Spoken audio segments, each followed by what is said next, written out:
Welcome back. Now, earlier this week, our sister publication, Business Day, broke the news around well-known economist Thabi Leoka and the fact that she does not hold a PhD in economics from the London School of Economics, as she claimed.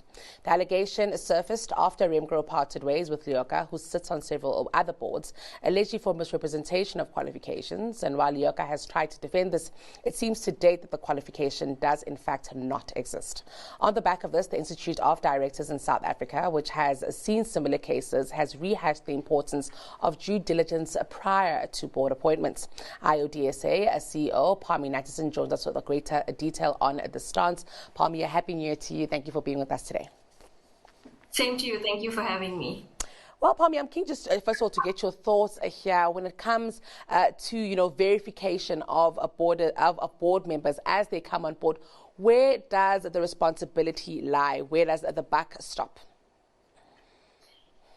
So what I find interesting is that generally companies perform such detailed and in-depth vetting of employees before they appoint them. So they'll do credit checks, qualification checks, reference checks, ID checks, even criminal checks, right?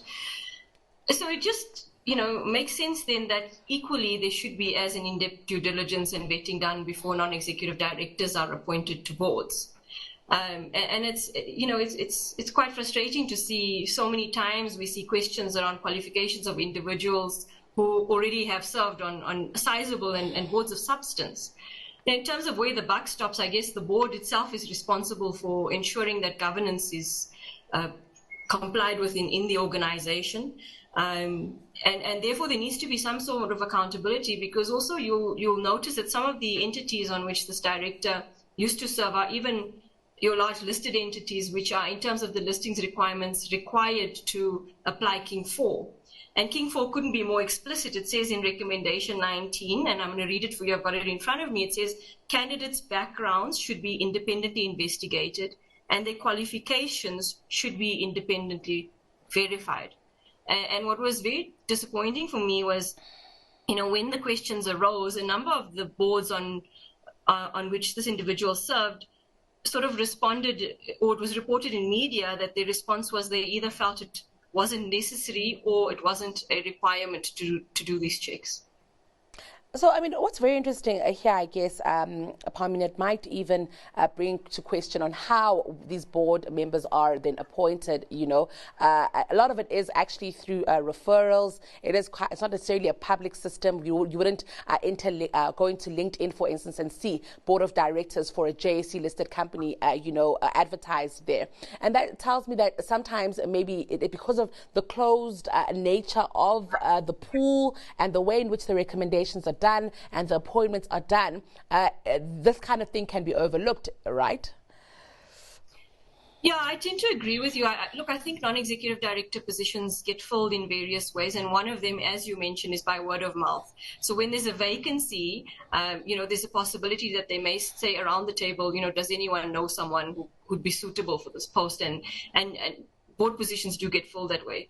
But I don't feel that should negate the requirement to actually vet whoever it is that's being recommended thoroughly, and to ensure that they meet all of the requirements necessary, and that their CVs are beyond reproach. At the end of the day, it becomes a reputational issue that I think no company or individual really wants. The other nuance, though, with board appointments is some of these larger entities actually use search firms to find the non-executive directors for them. And when an entity uses a search firm, generally you're relying on that search firm to do the checks that you typically would do if you didn't use them. And therefore, I think it's also important for boards to just look at their contracts with their search firms and ensure that, if they're not doing the checks themselves, that there's some sort of requirement in the contract that the search firm is doing these thorough checks before putting candidates forward. You have spoken about an accountability, issue here, and of course, with the boards that the individual has already served on, and currently maybe even serving on. What would accountability look like at this point, Parmi, when the work has been done, the individual has sat in meetings, they've possibly been parts of decisions that have been made.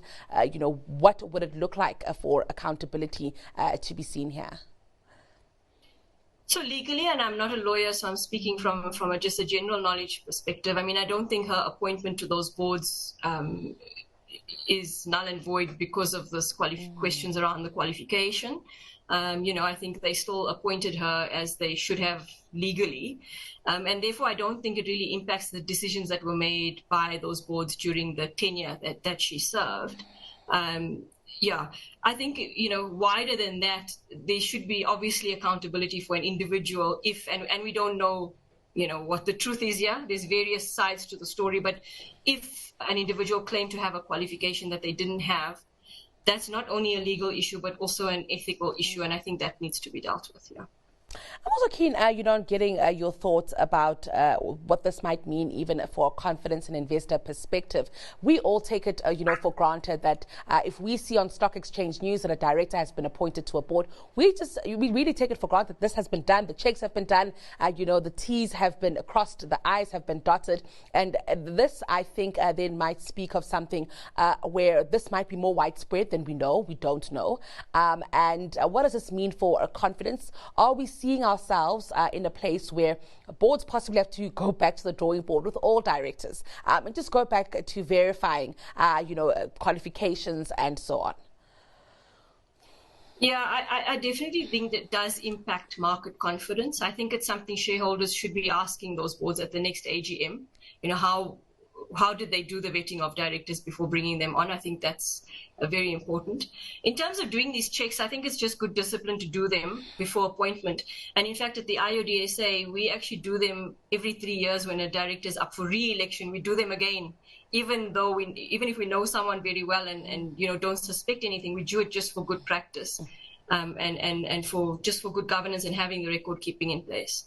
I mean, speaking about good governance, best practice rather, and, governance as a whole, Parmi, one of the things I often think is that governance is the forgotten, a child in ESG. And I'm wondering if this is, a reflection of that maybe we just take it for granted. We've had King 3, we now have a King 4. And because governance issues have been in the spotlight for long enough, we might think that it's a given. We might be a little bit too relaxed about issues of governance at a time, I think, when we're actually more prone to manipulation as people.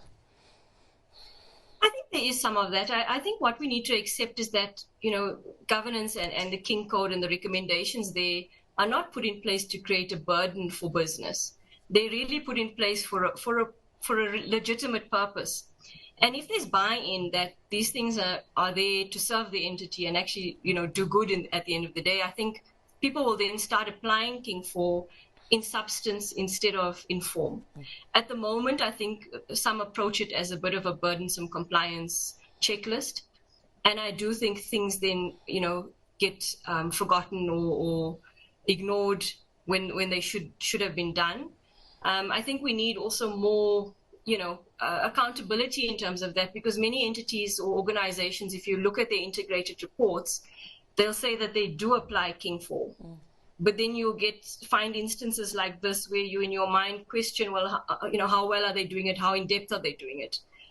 So I do think, it's something for companies to think about, and boards especially, because they are the custodians of corporate governance in those organizations. Before I let you go, it is a continuous exercise, this issue of verification and vetting. For instance, you might bring a board member on at the beginning of a tenure with no criminal record. That could change, while the person is on the board. So I'm wondering also, Parmi, from a best practice perspective here, is it to continuously be scanning the environment, checking that, people are who they say they are and that their records are as clean as they say they are? Or is it a matter of if you do it at the beginning, prior to the appointment, then you would have still covered yourself from a governance perspective? So I don't think it can be a once-off thing. I think you need to do it. So every board should be doing this due diligence, regardless of whether the person serves on other boards and you're then assuming that those other boards checked. You need to check for yourself. And then I think, as I said before, we do it actually every 3 years when a non-executive director is due for re-election. We repeat the exercise anyway. But I think another point I'd just like to make is that and we as the IoD as well in our board code of conduct, which sets out what our expectations are for our board members and particularly our non-executive directors. It's very clear there that one of the requirements to be a board member is to proactively come and let us know and disclose if something has changed. So, for example, the instance that you said where someone perhaps has a clean record at the start and then suddenly there's some sort of criminal record on them, the expectation would be that that individual would have proactively come and disclosed and let us know as and when anything happened that affects their standing on the board and their application of the code of conduct. Well, Parmi, thank you so much for speaking to us on this. I think it's a very pertinent one and apt at this point in South Africa. That was Parmi Natesan. She's CEO of the Institute of Directors in South Africa.